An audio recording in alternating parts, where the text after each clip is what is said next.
একটা অন্য জায়গায়।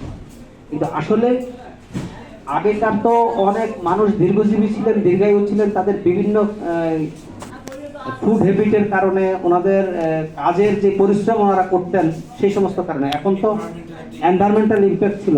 গ্রামে গঞ্জে আগে আমাদের মা চাচিরা যে পরিমাণ পরিশ্রম করতেন, এখন কি শহরে আমরা সেটা করতে পারি না? সে সময় আছে, আমরা পরিশ্রম করি, বাট আমাদের কাজটা হয়ে যায় অফিস ওরিয়েন্টেড। সেই কায়িক পরিশ্রমটা আমাদের মানে মেল মেম্বারদেরও নাই, ফিমেল মেম্বারদেরও নাই। তো বিভিন্ন রকম, তারপর আমাদের ফুড হ্যাবিটের বিষয় আছে। আগে আমরা যে সমস্ত তাজা বা এই বিষমুক্ত খাবার পেতাম সেটাও আমরা পাচ্ছি না। তো বিভিন্ন কারণে আমাদের কিন্তু ইদানিং জটিল জটিল রোগ হচ্ছে। তো এইটাও, এই যে রান্নার সাথে যারা জড়িত, আমার নিজের বড় বোনের কথাই আমি বলি, ডাক্তার বলে দিচ্ছে যে উনি তো রান্না করতে পারবে না, ওনার বাড়ি গ্রামে। কেন পারবে না? যে ওনার শ্বাসকষ্ট। এখন দেখবেন আপনাদের শ্বাসকষ্ট জনিত রোগের অনেক বেশি প্রাদুর্ভাব। শহরে যারা আছেন তারা বায়ু দূষণের কারণে, আর যারা গ্রামে আছেন তাদের বায়ু নির্মল। কিন্তু যারা রান্নার সাথে জড়িত আছেন ওখানে কিন্তু আপনি সার্ভে করলে দেখবেন গ্রামের আমাদের মহিলাদের মধ্যে শ্বাসকষ্টজনিত রোগের প্রাদুর্ভাব বেশি। আর শহরে সবাই কারণ আমরা শহরে যে বাতাসটা নেই আমাদের।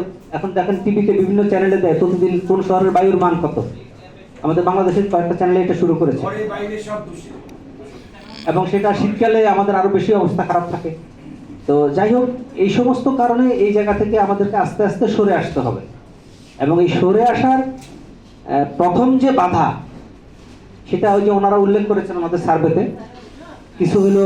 প্রথম বাধা হলো ফাইন্যান্সিয়াল, অর্থনৈতিক বাধা। কারণ একটা প্রচলিত সিস্টেম থেকে, যেটা এবং কিছু সার্ভেতে ওনাদের উঠে আসছে যে কুকিংয়ের জন্য ওনাদের খরচ শূন্য। গ্রামের ফ্যামিলিগুলোতে রান্নার জন্য ওনাদের জ্বালানি খরচ নাই। কিন্তু সেই জায়গায় যদি আমি একটা খরচকে ইম্পোজ করতে চাই, ওনার তো আয় বাড়বে না, ওই ফ্যামিলিটার তো নতুন করে আয় বৃদ্ধি হচ্ছে না। হ্যাঁ, পরোক্ষভাবে আয় বৃদ্ধি হচ্ছে। কারণ ওনার স্বাস্থ্যগত সমস্যার কারণে যে ডাক্তারখানায় যাওয়া, টেস্ট করা এবং ওষুধের জন্য যে ব্যয়টা হতো, এবং উনি যে শারীরিক সমস্যা যার আছে উনি এতে কষ্টটা ফেস করতেছেন, সেইটা থেকে আমরা লাঘব পাচ্ছি। কিন্তু আমরা প্রত্যক্ষ এবং পরোক্ষ দুইটা জিনিসকে খুব আলাদাভাবে দেখি। পরোক্ষভাবে আমার যেটা ব্যয় হচ্ছে, আমি অনেকে মনে করি এটা নিয়তি, অসুখ বিসুখ আসবে, শরীর থাকলে অসুখ বিসুখ হয়। কিন্তু কেন কোনটা হয় এটা আমাদের গবেষণা নাই বা আমাদের সচেতনতাও নাই। এখন এইখান থেকে আমাদের বেরিয়ে আসতে গেলে আমাদের দরকার হলো প্রথমে যেটা, অর্থনৈতিক বাধাটাকে অতিক্রম করা। মানে আমি যখন প্রচলিত যেভাবে চলছি সেটা থেকে যদি আমি বেরিয়ে আসতে চাই, আমার যে নতুন যে খরচটা বাড়বে এটাকে আমরা আগে দেখি। কারণ এটা খুবই স্বাভাবিক, কারণ এদেশের বেশিরভাগ মানুষ অর্থনৈতিকভাবে এভাবে সচ্ছল না। ওই যে আপনারা একটু আগে বললেন যে একজনে বাজারে এসে 10,000 টাকা দামের চুলাটা কিনে নিয়ে যাচ্ছে, তার একটু খারাপ লাগতেছে না, সে জিজ্ঞেস করছে কোন দেশের কোন ব্র্যান্ড, সে এটা আগে দেখে। এটা থেকে কি কি উপকারিতা বা উপযোগিতা, এটার ফিচারটা আরেকটা 5,000 টাকা দামের চুলার থেকে আলাদা কি, এটা ওনারা চায় না। ওনার সামর্থ্য আছে, উনি ভালো ব্র্যান্ডের ভালো দেশের একটা প্রোডাক্ট উনি কিনবেন।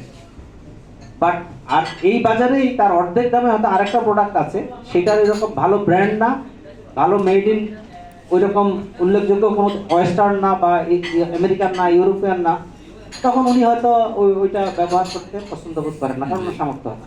কিন্তু আরেকজন তার সামর্থ্যই নেই। এই যে আপনারা অনেকে বললেন যে 1,000 টাকা দামের যে এলপিজি চুলাগুলি বেশি চলে, আপনি দেখেন ওই চুলাগুলি কারা কিনে? নিম্ন আয়ের মানুষ। হ্যাঁ, নিম্ন আয়, তার তো 5,000 টাকা দিয়ে চুলা কেনার সামর্থ্য নেই। এখন এখান থেকে বেরিয়ে আসতে গেলে আমাদেরকে প্রথম দরকার হলো মানুষকে সচেতন করা। মানুষকে যখন আপনি বুঝাবেন, আস্তে আস্তে আমরা কিন্তু অনেক কিছু ছেড়ে দিয়ে নতুন কিছুতে আসছি। এক সময় যখন এদেশে টেলিফোন সোনার হরিণ ছিল, একটা টিএনজি টেলিফোন, মোবাইল তো ছিলই না।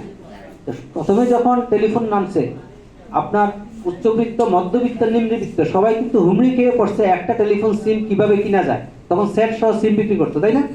60 টাকা ছিল একটা কল চার্জ, আমরা ব্যবহার করছি না। মানুষ যদি উপকার পায়, যে এই যন্ত্রটা দিয়ে আমার উপকার হয়, আমি আজকে এক জায়গায় এখান থেকে ঢাকা না গিয়ে আমি টেলিফোনে কাজটা সারতে পারি, তাহলে এখান থেকে ঢাকা গেলে চাইতে আসতে আমার কত টাকা খরচ, কয়দিন সময় নষ্ট। কিন্তু সেটা যদি আমি একটা টেলিফোন কলে সারতে পারি, তাহলে আমার এই 60 টাকা মিনিটে খরচ, এটা কিন্তু ওইটার তুলনায় কিছুই না। তো এই জিনিসগুলো মানুষকে বুঝাতে হবে। আমরা হয়তো একটা পর্যায়ে এখন আছি যে এই আমাদের মতো আপনাদের এখানে প্রতিষ্ঠানের মতো সংগঠনগুলো বা বিভিন্ন ওয়ার্ল্ড এজেন্সির সহযোগিতায় এই সার্ভেগুলো করা হচ্ছে, স্টাডিগুলো হচ্ছে, এগুলো নিয়ে কথা হচ্ছে, এগুলো নিয়ে নীতি নির্ধারণী পর্যায়ে আলোচনা হবে। এটা হলো শুরু। তো একটা কিছু শুরু করাটাই সবচেয়ে জরুরি। একেবারে শুরু না করলে এটা তো আমরা এটা নিয়ে কোনো কাজই করছি না, কিন্তু এখন তো কোনো কাজ হচ্ছে, কিছু কিছু কাজ হচ্ছে, কিছু কিছু প্রচার প্রচারণা হচ্ছে। ওনারা যে ফ্যামিলিগুলোতে গিয়েছেন, তাদের কাছ থেকে সার্ভে ডাটাগুলো কালেকশন করেছেন, দেশের একটা চিত্র তো উঠে আসছে। এবং যারা এই সার্ভের রেসপন্স করেছেন তারাও তো কিছু জেনেছে। এইভাবেই তো আস্তে আস্তে এটা যখন একটা প্রান্তিক লেভেল পর্যন্ত চলে যাবে, তখন কিন্তু এটার একটা সুফল আস্তে আস্তে আসবে। সেটা হয়তো আজ থেকে 10 বছর লাগতে পারে, বাট শুরুটাই আসল, যেটা ওনারা করেছেন। এখন আমি স্পেসিফিক কিছু কথায় আসি। সেটা হলো আমাদের ইকোনমিক ব্যারিয়ার। এখন ইকোনমিক ব্যারিয়ারটা আমরা কিভাবে করতে পারি? যখন আমরা যারা শূন্য এই খরচে রান্না করে, ইমিশনটা কিন্তু তাদেরই বেশি, স্বাস্থ্যগত ঝুঁকিটা তাদেরই বেশি। আমরা আরবান এলাকায় বা শহর বা নগরে আমরা যারা আছি, তারা কিন্তু লাইনের গ্যাসটাকেই বেশি স্বাচ্ছন্দ্য বোধ করি। যদিও বিগত বেশ কিছু বছর নতুন কোনো কানেকশন দিচ্ছে না, নতুন যে ভবনগুলো হচ্ছে বা যে এলাকার নতুন বসতি হচ্ছে, তাদেরকে এলপিজি দিয়ে রান্না করতে হচ্ছে। এই দুজনের ভিতরেও দামের তফাৎ। এলপিজি যারা ব্যবহার করে তাদের অনেক ক্ষোভ যে পাশের বাসায়, পাশের বিল্ডিং এ ওনাদের তিতাস বা এখানে কর্ণফুলী গ্যাস কোম্পানি আছে, তাদের যে মাসে যে খরচটা একটা 1200 টাকার মধ্যে হয়ে যায়। 1200 টাকা, একটা ডাবল বার্নারে এখন মনে হয় 1400 না কত টাকা যেন পড়েছে। এরকমই। বা প্রিপেড যেটা, সেটা এখন হয়তো 1000 টাকার গ্যাস রিচার্জ করলে 1 মাস চলে যায় একটা ফ্যামিলিতে। তো এলপিজিতে এই খরচটা বেশি। তো এলপিজিতে খরচটা বেশি, দুই ধরনের খরচ বেশি। এলপিজির দামটা কিন্তু প্রতি মাসে, একজন বলেছেন যে আন্তর্জাতিক বাজারে দাম কমে গেলেও বাংলাদেশের বাজারে কমে না। এটা আমাদের জাতিগত দুর্ভাগ্য। সারা বিশ্বে উৎসবের সময় বা ধর্মীয় উৎসবের সময় পণ্য ব্যবসায়ীরা হ্রাসকৃত মূল্যে বিক্রি করে, যেন তার দরিদ্র মানুষটিও উৎসব উপলক্ষে একটা পণ্য কিনতে পারে। কিন্তু আমাদের দেশের চিত্রটা উল্টা। আমাদের দেশের ব্যবসায়ীদের চিত্র হলো এরকম: 1 মাস রোজার 1 মাস ব্যবসা করবো, আর 11 মাস কোন রকম এটা দিয়ে চলবো। আমাদের দেশের কালচার, আমাদের দেশের মানে সংস্কৃতি আলাদা। কিছু কিছু ব্যাপারে তো আমরা পুরা বিপরীত স্রোতে হাঁটি। তারপরেও এখান থেকে আমরা আস্তে আস্তে উন্নতি করছি। একেবারে হতাশাজনক চিত্র না। আমাদের ইকোনমি বলেন, আমাদের লিভিং স্ট্যান্ডার্ড বলেন, আমাদের এডুকেশন বলেন, আমাদের স্বাস্থ্যগত ফ্যাসিলিটি বলেন, দিন দিন আমরা বৃদ্ধি পাচ্ছি, কিন্তু কাঙ্ক্ষিত পর্যায়ে হয়তো আমরা পাচ্ছি না।